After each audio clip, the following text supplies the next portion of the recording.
그것보다 지금 이제 이거 레포 펀드 관련해서 얘기를 이제 해보도록 하겠습니다. 마지막으로. 이게 뉴스가 3월 20일 날 금리 인하 기대 속에 레포 펀드 활발, 여전체 집중 공략. 원래 레포 펀드는 금리 인하 기대 속에서 레포 펀드가 활발할 일은 솔직히 별로 없어요.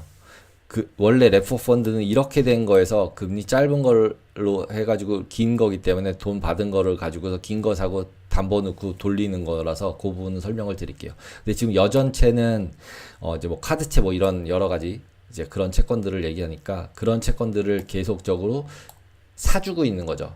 레포 펀드가 들어오니까. 맨 마지막 거를 여전체를 사는 것 같아요. 맨 마지막에서. 그래서 그 수요가 들어와서 여전체가 숨통이 트이니까 이제 뭐 P나 지금 PE 문제들이나 이런 거에서 이거 롤오버도 안 되고 막 이럴 가능성들이 있는데 이런 레포 펀드들이 들어와서 그걸 좀 이제 수요를 받쳐줘서 괜찮아지고 있다. 캐피탈사들 뭐 이런 것들. 그러니까 이제 그런 데들 위험해 보이는데 지금 유동성이 공급이 되고 있는 거죠. 그래서 채권 시장의 파급력이 크다. 레버리지를 일으키는 점에서. 그래서 레포 펀드가 무슨 레버리지를 일으키는 건지 사람들이 정확하게 이해를 못하고 있는 것 같아서 그 부분을 설명을 드리려고 그래요. 레포 펀드 뭐 그럼 되게 안전한 거 아니야? 이렇게 생각하시는데 그렇게 안전하진 않거든요. 그래서 이제 레버리지 400%까지 쓸 수 있어서 사모펀드들이 보통 레버리지 펀드를 만들 수 있어요. 헤지펀드처럼. 그리고 이게 중국 채권을 가지고도 2008년도, 9년도, 10년도 때 중국 채권 가지고서 이 레포 형태의 거래들을 엄청나게 해서 실질적으로 헤지펀드들이 다 망하는 상황까지도 만들었어요. 그래서 그 예를 이제 한번 그냥 제가 그냥 눈에 띄게 한번 그냥 숫자로만 만들어 본 거예요. 펀드를 보시면은 지금 펀드를 설정을 하잖아요. 레포 펀드가. 그러면은 설정을 하면 채권을 매수를 해요. 그러면은 레포가 뭐예요? 채권을 맡기고 돈을 빌리는 거잖아요. 그러면 채권을 레포 금리가 결정이 되잖아요. 이 디맨드 앤 서플라이로 맡기고 빌리는 사람이 많냐 적냐는 가지고. 그 다음에 실제로 은행이나 이제 금융기관에서는 돈을 가지고 있는데 하루짜리를 콜이나 뭐 이런 은행 간 거래를 돌려야 되는데 그것보다만 높으면 되고 아주 안전하게만 돌리면 되는 거잖아요. 안전하게 안 망할 걸로. 그러다 보니까 지금 이런 식으로 돌리는 거죠. 채권을 샀어요. 근데 다른 금융기관에 채권을 맡기고 다시 돈을 빌려요. 돈을 빌린 다음에 그 맡긴 돈으로 다시 채권을 또 사요. 근데 여기서 보면은 95%라는 게 국공채를 얘기해요. 국공채들은 이제 95% 정도 쳐주니까. 그럼 국채를 사고 국채 금리가 지금 뭐 4.2예요.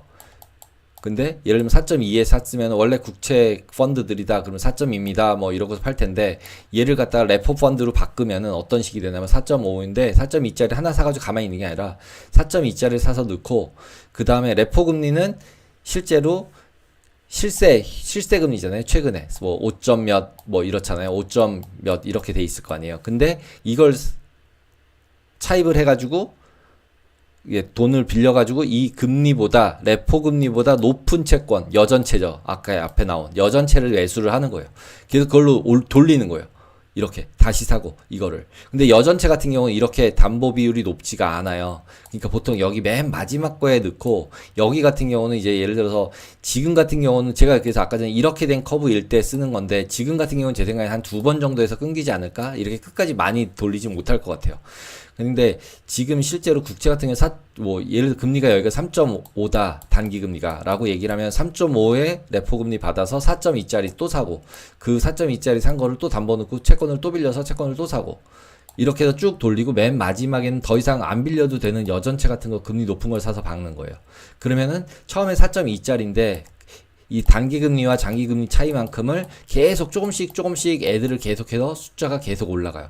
25bp, 뭐 19bp, 14bp 이렇게 올라가서 한 50bp까지도 더 높일 수도 있고 지금 같은 경우는 그렇게까지 못 높이겠지만 이런 식으로 돌아가요. 근데 이거 되게 국채만 매수했기 때문에 괜찮아요. 그리고 맨 마지막에 여전차라서 이것만 관리하면 돼요. 이렇게 얘기를 하는데 이런 스킴 어디서 보지 않았어요? 루나 사태 때? 이런 스킴 이거 은행에서 하면은 뭐 이렇게 뭐 멀쩡하다고 그러고 레포 펀드라고 나오지만 이거 실질적으로 보시면은 이거 레포라는 것 자체가 레버리지로 계속 차입 돌리는 거기 때문에 루나의 데스 스파이럴 걸릴 수도 있어요. 여기서 실제로 유동성이 말라버리면 여기서부터 여기까지 그냥 한 번에 상환을 시키면 채권을 팔고를 계속 거꾸로 해야 되는 거예요. 팔아서 갖고 그러다가 갑자기 원금 이하로 팔아야 되는 상황으로 바뀌면 금리 떠가지고 그러면 이게 막 캐스케이드로 넘어가 버려요. 그래서 이것도 생각보다 시장 상황에 되게 되게 연동이 많이 돼 있어요. 그래서 조심하셔야 돼요. 그래서 실제로 레포 펀드가 안전하다고 얘기하는데 안전하지 않다. 그냥 조금 올리는 상황 정도다라고 보시면 될 것 같아요. 그리고 대부분 금융기관에서 돈 버는 방식은 이 방식이다 라고 보시고, 지금처럼 금리나 뭐 이런 부분들 유지 상태가 되고 그 다음에 담보 비율을 높여줘 줄 수 있고 이런 상황이 되면은 금융기관들은 수익성이 굉장히 좋아지더라. 그래서 그런 부분들을 뉴스를 보고 전체 레귤레이션이 금융기관들은 어떻게 바뀌는지 보고 금융기관 투자를 하는 것도 나쁘지 않을 수도 있다라고 생각이 듭니다.